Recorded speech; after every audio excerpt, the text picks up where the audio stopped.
नमस्कार। पश्चिम बंगाल की मुख्यमंत्री ममता बनर्जी विधानसभा चुनाव तो जीत गई हैं और सूबे की मुख्यमंत्री भी बन गई हैं, लेकिन अभी भी वो सबसे बड़ी मुश्किल से जूझ रही हैं। ये मुश्किल ऐसी है कि उनके सामने मुख्यमंत्री पद से इस्तीफा देने की नौबत तक आ सकती है। ऐसे में अब उन्हें बस बीजेपी नेता और उत्तराखंड के नए मुख्यमंत्री तीरथ सिंह रावत से ही उम्मीदें हैं।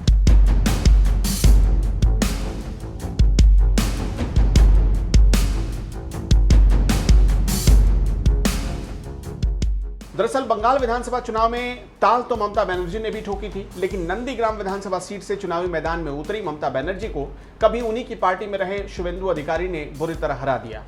ऐसे में ममता बनर्जी इस वक्त किसी भी सीट से विधायक नहीं है और उनके लिए सबसे बड़ी परेशानी की वजह यही है, क्योंकि अगर आप किसी राज्य के मुख्यमंत्री हैं तो कम से कम 6 महीने के अंदर आपको विधानसभा या विधान परिषद का सदस्य होना जरूरी है।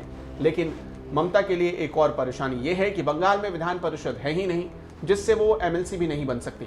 यानी अब उन्हें किसी न किसी तरीके से बंगाल के किसी भी विधानसभा सीट का सदस्य बनना उनके लिए जरूरी हो गया है, और ऐसा तभी होगा जब चुनाव आयोग चुनाव करवाएगा। वैसे कोरोना काल में विधानसभा चुनाव करवाने के बाद जिस तरह से चुनाव आयोग की फजीहत हुई थी, उसके बाद से तो नहीं लगता कि चुनाव आयोग इधर बीच में कोई भी चुनाव करवाए। जब तक सुनिश्चित नहीं हो जाता कि चुनाव करवाने से किसी की जान को खतरा नहीं है, तो भला चुनाव कैसे कराया जा सकता है। ममता बनर्जी के सामने फिलहाल 4 नवंबर तक डेडलाइन है, यानी 4 नवंबर तक उन्हें किसी भी कीमत पर विधानसभा का सदस्य होना ही पड़ेगा। ऐसे में घबराई ममता बनर्जी ने विधान परिषद वाला रास्ता निकालने की कोशिश की थी। उन्होंने विधानसभा के जरिए प्रस्ताव पास कराया कि राज्य में विधान परिषद का गठन हो, लेकिन बगैर लोकसभा की स्वीकृति के ये हो नहीं सकता, और केंद्र सरकार के साथ उनके जिस तरह से रिश्ते हैं उसमें ये मुश्किल लग रहा है, मुमकिन लग नहीं रहा।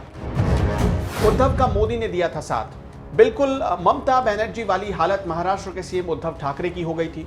उन्होंने 28 नवंबर 2019 को जब मुख्यमंत्री पद की शपथ ली थी तो किसी सदन की सदस्य नहीं थे। उन्हें 27 मई 2020 तक किसी सदन का सदस्य बनना था, लेकिन उनके लिए तसल्ली की बात ये थी कि महाराष्ट्र में विधान परिषद है और उसकी 7 सीटों के लिए अप्रैल 2020 में चुनाव होने थे। लेकिन इसी बीच कोरोना की पहली लहर आने से पेच फंस गया, जिसके बाद महाराष्ट्र कैबिनेट ने उद्धव को मनोनयन कोटे वाली सीट पर राज्यपाल से मनोनीत करने का प्रस्ताव भेजा, लेकिन राज्यपाल ने उसे रोक लिया। हालत ये हो गई थी कि उद्धव ठाकरे के सामने इस्तीफा देने की नौबत आ गई थी कि तभी उद्धव ठाकरे के साथ साथ महाराष्ट्र सरकार में शामिल एनसीपी के कद्दावर नेता शरद पवार भी एक्शन में आ गए थे। वैसे भी ममता बनर्जी की तरह उद्धव ठाकरे के रिश्ते पीएम मोदी से उतने खराब नहीं थे कि वो उनसे मुलाकात कर इस मामले में बात कर सकें, लिहाजा इसका फायदा तो उद्धव ठाकरे को हुआ ही, साथ ही शरद पवार ने भी मध्यस्थता की, जिससे उद्धव की मुश्किलें आसान हो गई। उधर बीजेपी ने भी कोई आपत्ति दर्ज नहीं करवाई, जिसके बाद चुनाव आयोग ने विशेष परिस्थितियों का हवाला देते हुए मई महीने में विधान परिषद का चुनाव कार्यक्रम तय कर दिया और सीएम उद्धव ठाकरे की कुर्सी बच गई। ममता को तीरथ का सहारा।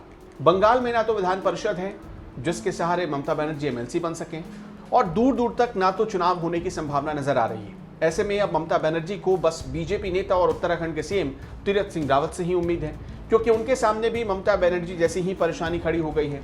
उन्हें तो 10 सितंबर तक किसी भी हालत में विधानसभा का सदस्य बनना है, और उत्तराखंड में भी विधान परिषद नहीं है जिससे वो एमएलसी बन सके। यानी सीधी सी बात है कि अगर 10 सितंबर के बाद भी तीरथ सिंह रावत को मुख्यमंत्री बने रहना है तो उसके लिए उपचुनाव बहुत जरूरी है, और बीजेपी भी नहीं चाहेगी कि उस पर ताश के पत्तों की तरह मुख्यमंत्री बदलने का आरोप लगे।